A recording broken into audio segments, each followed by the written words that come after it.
एक बार फिर से सभी को स्वागत है फास्ट इन्फॉर्मेशन यूट्यूब चैनल पर। आप सभी प्यारी प्यारी सिस्टर आज की क्लास में जुड़ जाओ। आज बहुत ही इम्पोर्टेंट क्लास हम लोग यहाँ से करने वाले हैं।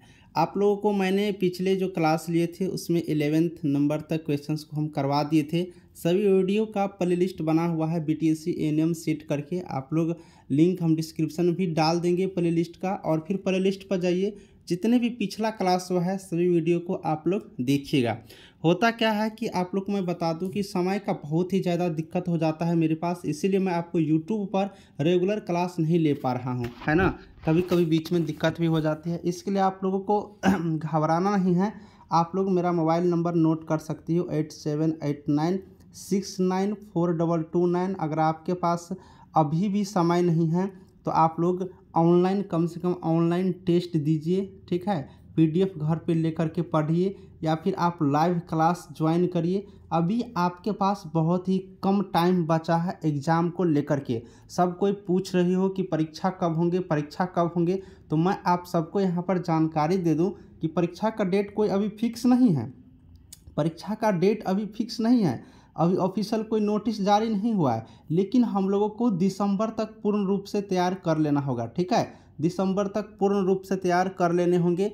लगभग इस तरह से तैयारी कर लेना है कि एग्ज़ाम कम से कम पास कर जाएंगे। इसके लिए आप लोग आइए ना, मेरा मोबाइल नंबर नोट करिए, व्हाट्सएप पर मैसेज करिए, क्लास ज्वाइन करिए ना। आपको भर दिन में कभी भी टाइम निकाल के 2 घंटा 3 घंटा कम से कम 4 घंटा तक पढ़ लेना है। मेरी जिम्मेदारी है आपको पूरी तरह से तैयारी करवाने की, बस आपको पढ़ते रहना है। आप पढ़ेंगे पास करेंगे, इस चीज़ का गारंटी है, ठीक है। नहीं पढ़िएगा तो नहीं होगा, है ना। तो ये चीज़ है, तो दिसंबर तक होने की चांस है।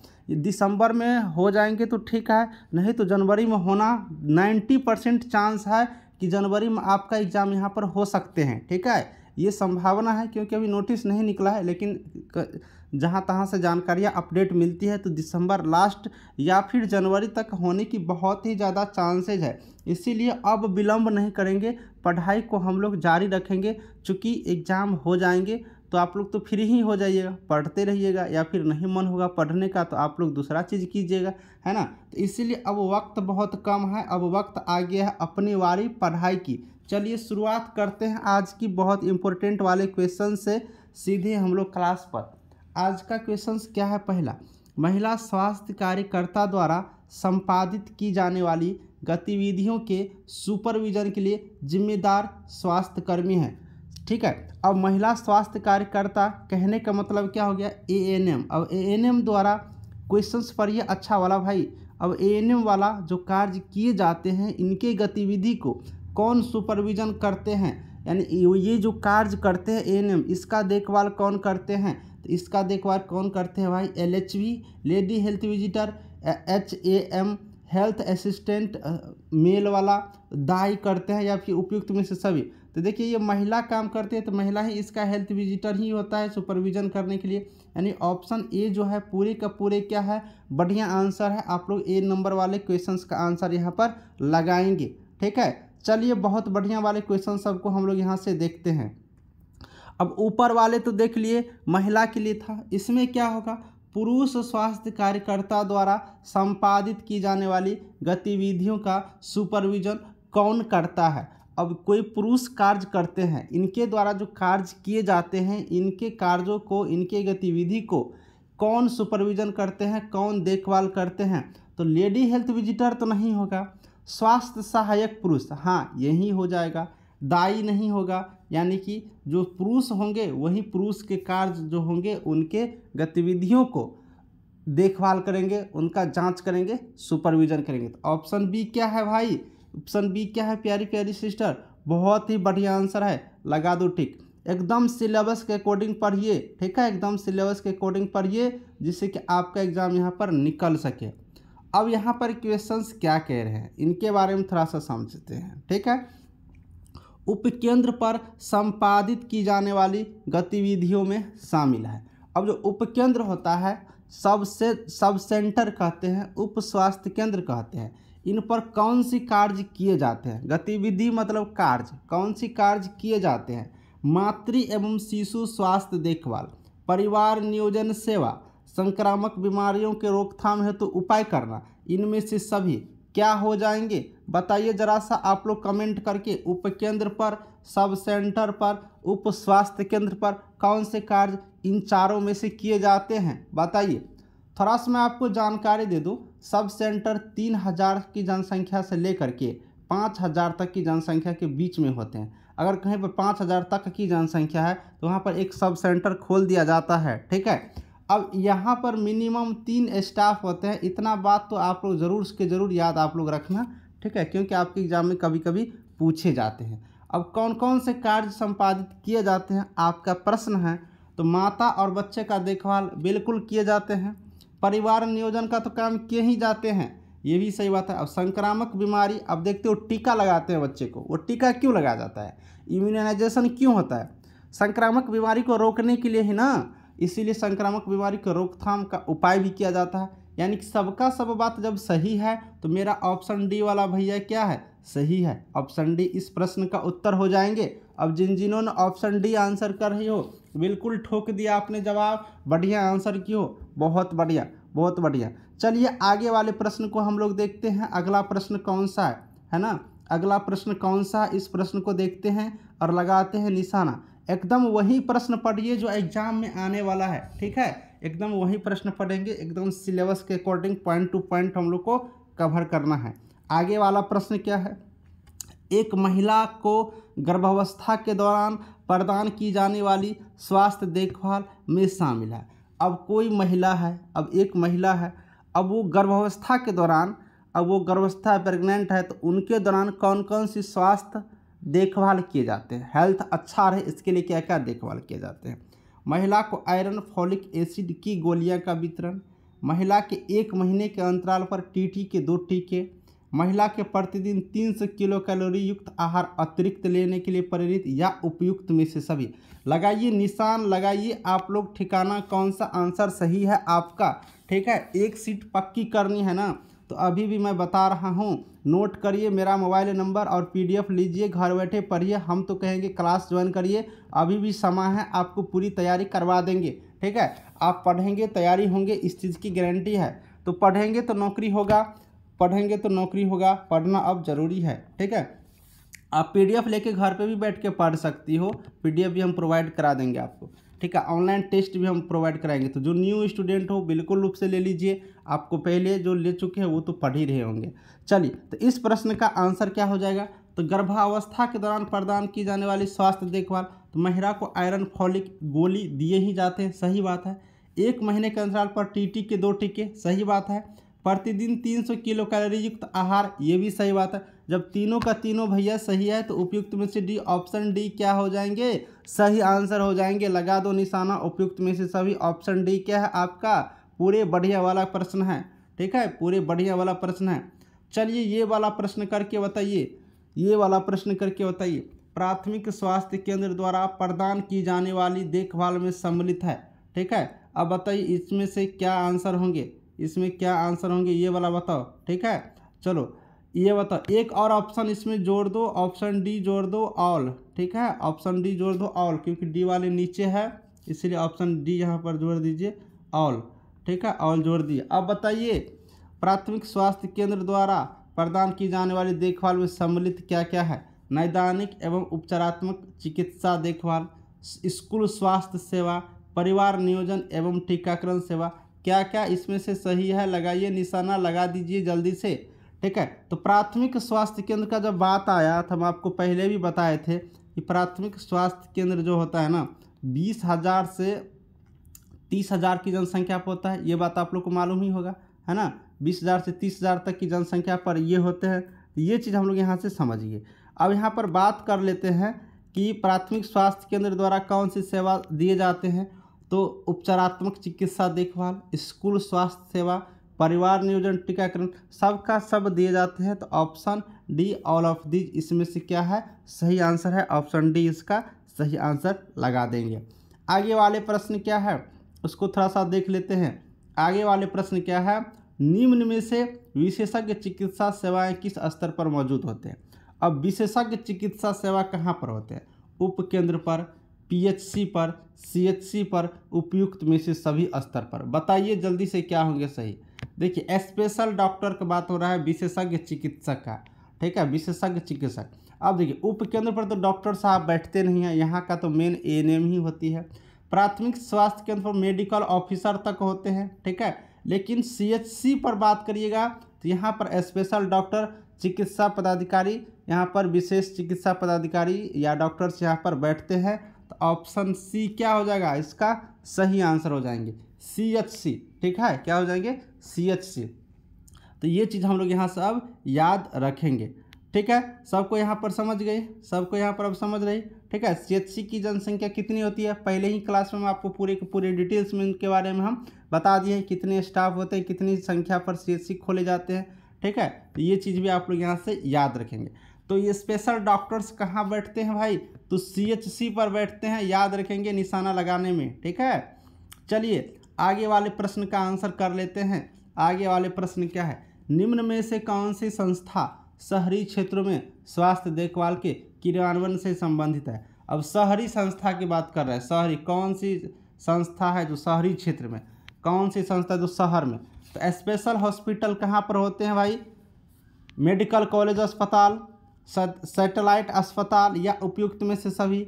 बताइए शहर में कौन सा हॉस्पिटल होता है। तो शहरी क्षेत्र की बात क्या, शहर में कौन से, तो स्पेशल हॉस्पिटल तो गांव में होते नहीं हैं, शहर में ही होते हैं, एक नंबर वाला बात सही है।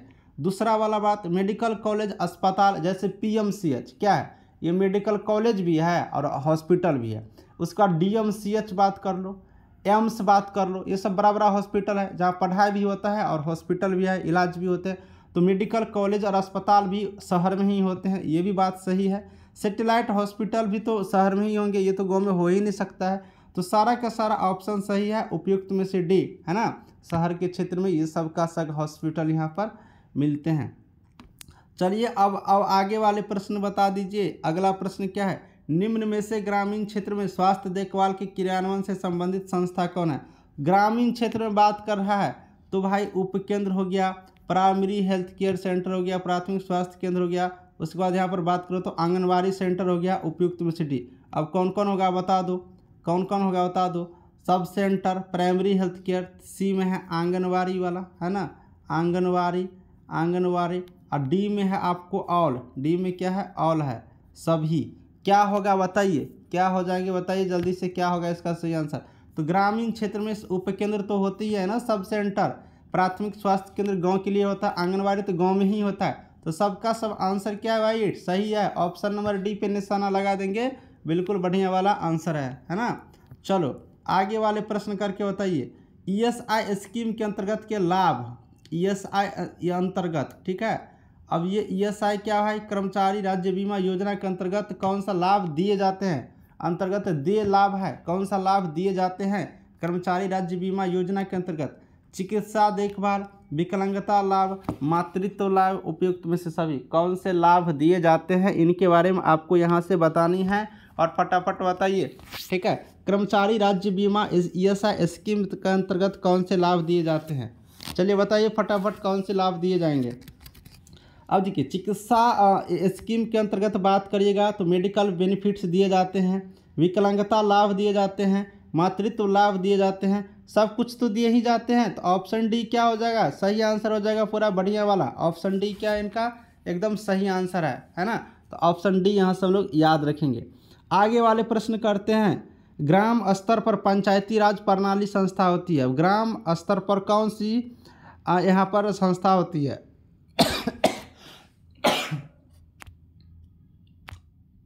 चलिए बताइए, ग्राम स्तर पर पंचायती राज प्रणाली की संस्था होती है कौन सा, ग्राम पंचायत, पंचायत समिति, जिला परिषद, राज्य की राजधानी, कौन से होते हैं जल्दी से बताइए। तो ग्राम स्तर पर पंचायती राज प्रणाली की बात करेंगे तो ग्राम पंचायत होते हैं, कौन होते हैं, ग्राम पंचायत। ग्राम स्तर पर क्या होता है, ग्राम पंचायत होते हैं। तो ऑप्शन ए हम लोग यहाँ से याद रखेंगे। चलिए ब्लॉक स्तर पर बात करते हैं तो ब्लॉक स्तर पर कौन सी संस्था होती है, इसके बारे में आपसे पूछा जा रहा है, ठीक है। अब ब्लॉक स्तर का बात करिएगा तो ब्लॉक स्तर पर कौन सी सिस्टम होता है, ग्राम पंचायत, पंचायत समिति, तीसरा में यहाँ पर है जिला परिषद, ठीक है। तीसरा में क्या है, जिला परिषद, जिला परिषद, ठीक है, तीसरा में जिला परिषद है। और चौथा में बात करिएगा तो राजधानी है, राजधानी, ठीक है, राजधानी। तो भाई अब तो ये तो आसान है ना, अब इसका क्या हो जाएगा, ब्लॉक स्तर पर क्या होंगे, पंचायत समिति होता है। एक पंचायत समिति ये कहाँ किस स्तर पर होता है, एक ब्लॉक लेवल पर होते हैं, है ना। एक ब्लॉक के अंदर आते हैं पंचायत समिति। ग्राम पंचायत तो गांव लेवल के अंदर, गांव के अंदर आते हैं। ये पंचायत समिति क्या होता है, एक पंचायत समिति एक ब्लॉक के अंदर आते हैं। तो ब्लॉक स्तर पर पंचायत समिति होगा, जिला परिषद तो नहीं होगा, राजधानी तो है ही नहीं, है ना। तो ऑप्शन बी इनका सही है। ये आसान प्रश्न है, ठीक है ना। नेक्स्ट क्वेश्चन क्या है, आगे वाले प्रश्न क्या है, जिला स्तर पर क्या हो जाएंगे, जिला परिषद हो जाएंगे। इसमें बताने की कोई ज़रूरत नहीं है ना। चलो ये वाला प्रश्न करके बताओ, VVI क्वेश्चन है, लिख के रख लो। एक प्रश्न आपसे पूछे जाएंगे, ये वाला प्रश्न आपसे एक पूछे जाएंगे। कौन से वाले प्रश्न भाई, तो रेफर करना, ठीक है। ये रेफर वाला प्रश्न आपसे 100% पूछे जाएंगे। रेफर से संबंधित एक प्रश्न लिख के रख लो, कहीं पे याद रखना, आपसे पूछेगा। कह रहा है कि रेफर करते समय नर्स को निम्न सावधानी रखनी चाहिए। अब रेफर करते समय कौन कौन से सावधानी रखना है, रोगी को हमेशा रेफरल पर्ची के साथ भेजना है। बेहतर उपचार के अधिक आवश्यकता वाले रोगी को पहले भेजना है। रेफर करने से पूर्व रोगी को सभी आवश्यक उपचार दिया जाना है, उपयुक्त में से सभी। क्या वाला बात होगा, कौन सी वाली बात हो जाएंगे सही, जल्दी से निशान लगाइए। रोगी को रेफर करते समय नर्स को कौन सी सावधानी यहाँ पर बरतना है, इनके बारे में आपसे पूछ रहे हैं, जल्दी से बताइए। रेफर मतलब क्या, एक हॉस्पिटल से दूसरे हॉस्पिटल भेजना। जैसे आप मान लो कोई PHC में भर्ती है, यहाँ पर इनका इलाज संभव नहीं है, तो क्या होता है कि सदर हॉस्पिटल जिला भेज देते हैं, तुरंत कहते हैं सदर हॉस्पिटल ले जाओ, जिला में ले जाओ। सदर हॉस्पिटल में नहीं समझ, सीधे PMCH ले जाओ, PMCH ले जाओ, नहीं तो कहेगा सीधे DMCH ले जाओ, नहीं तो कहेगा सीधे एम्स उसको उठा कर लेकर चले जाओ, एम्स में ही इलाज संभव है। तो आपको यहाँ से क्या होता है, एक जगह से दूसरी जगह भेज दिया जाता है, रेफर कर दिया जाता है। तो रेफर करते समय नर्स को क्या क्या सावधानी रखनी चाहिए, तो रेफर पर्ची साथ भेजना चाहिए। रेफर पर्ची क्या होता है, जिसमें मरीज के बारे में जो यहाँ पर रोगी होते हैं उस रोगी के बारे में पूरे के पूरे कहानी लिखे होते हैं, कौन सी दवा कौन सी बीमारी, मतलब सब कुछ लिखे होते हैं, ठीक है।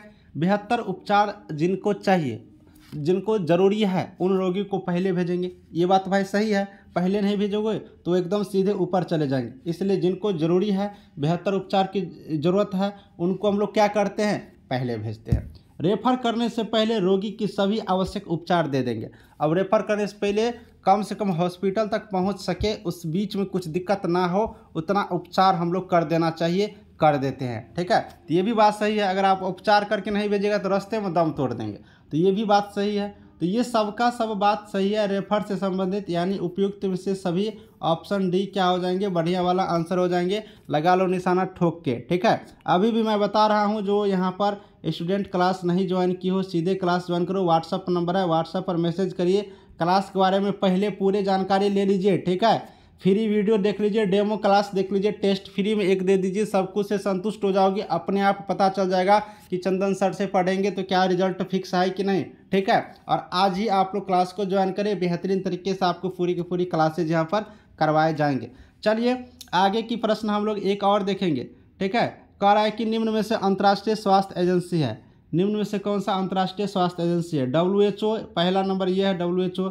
दूसरा नंबर में क्या है भाई, दूसरा नंबर में है ILO। पहला क्या था, ए नंबर याद रखना, WHO था। दूसरा क्या है ILO, तीसरा क्या है UNDP, और चौथा है उपयुक्त में से सभी। चलिए बताइए क्या इसका सही आंसर होंगे, ठीक है। पहला नंबर क्या है, पहला नंबर क्या है, तो पहला है WHO। पहला क्या है, WHO।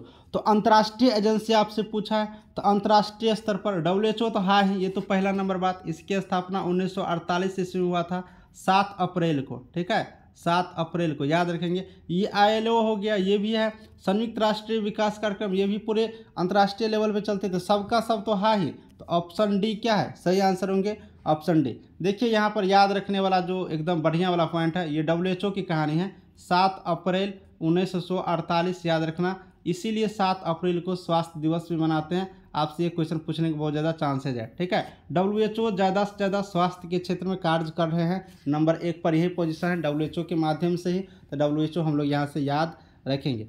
प्यारी प्यारी सिस्टर, समय का बहुत ज़्यादा दिक्कत हो जाता है, इसलिए आप लोग को मैं इतना ही तक आज क्लास ले पाऊँगा, और आप लोग नेक्स्ट डे का इंतज़ार करिए, और नेक्स्ट क्लास का बहुत जल्दी आपको नेक्स्ट क्लास लेकर के आऊँगा। आज की इस वीडियो से मैं यहीं पर विदा लूँगा, और आप लोग को क्लास कैसे लग रहा है एक बार कमेंट बॉक्स में ज़रूर से ज़रूर बताना।